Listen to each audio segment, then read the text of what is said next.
الحمدللہ والصلاة والسلام علی رسول اللہ۔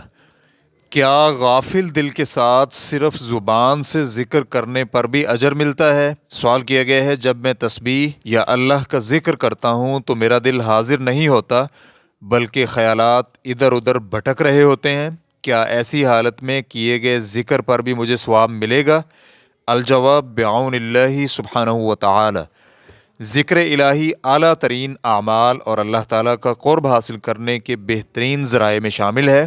ذکر الہی کی فضیلت اور اس کی ترغیب دینے والی بہت ساری احادیث آئی ہیں۔ مثلا ایک حدیث میں نبی کریم صلی اللہ علیہ وآلہ وسلم نے فرمایا، کیا میں تمہیں تمہارے بہترین عمل کے بارے میں نہ بتلاؤں جو تمہارے رب کے نزدیک سب سے زیادہ پاکیزہ ہے اور تمہیں بلند درجات دلانے والا ہے اور سونے چاندی خرچ کرنے سے بہتر ہے، اور اس سے بھی بہتر ہے کہ تم دشمن سے ملو اور تم ان کی گردنیں مارو اور وہ تمہاری گردنیں ماریں۔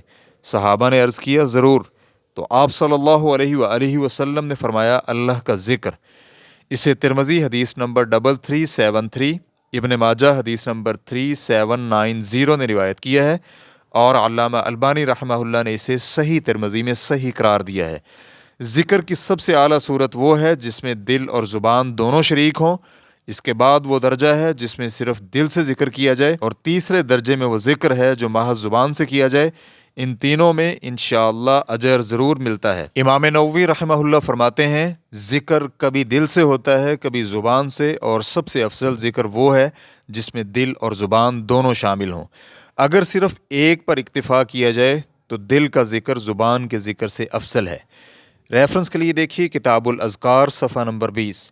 البتہ قلبی کیفیت کے ماہرین نے اس بات کی نشاندہی کی ہے کہ محض زبان سے ذکر کرنے کا فائدہ کمزور ہوتا ہے اور اس کا اثر بھی بہت محدود ہوتا ہے۔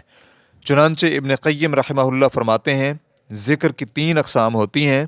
نمبر 1، دل اور زبان دونوں سے، یہ سب سے اعلیٰ ذکر ہے۔ نمبر 2، صرف دل سے، یہ دوسرے درجے کا ذکر ہے۔ نمبر 3، صرف زبان سے، یہ تیسرے درجے میں آتا ہے۔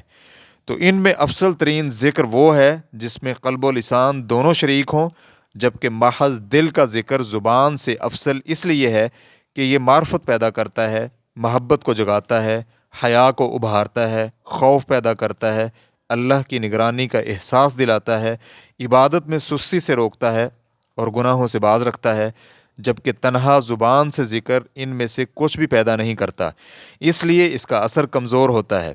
ریفرنس کے لیے دیکھیے الوابل الصیب صفحہ نمبر 120، اور اسی طرح مدارج السالکین جلد نمبر 2 صفحہ نمبر 420۔ ہم اللہ تعالیٰ سے دعا گو ہیں کہ ہمیں اپنا شکر گزار اور یاد رکھنے والا بندہ بنائے، اور ہمیں اپنا ذکر کرنے، شکر ادا کرنے اور اپنی بہترین طریقے سے عبادت کرنے کی توفیق عطا فرمائے۔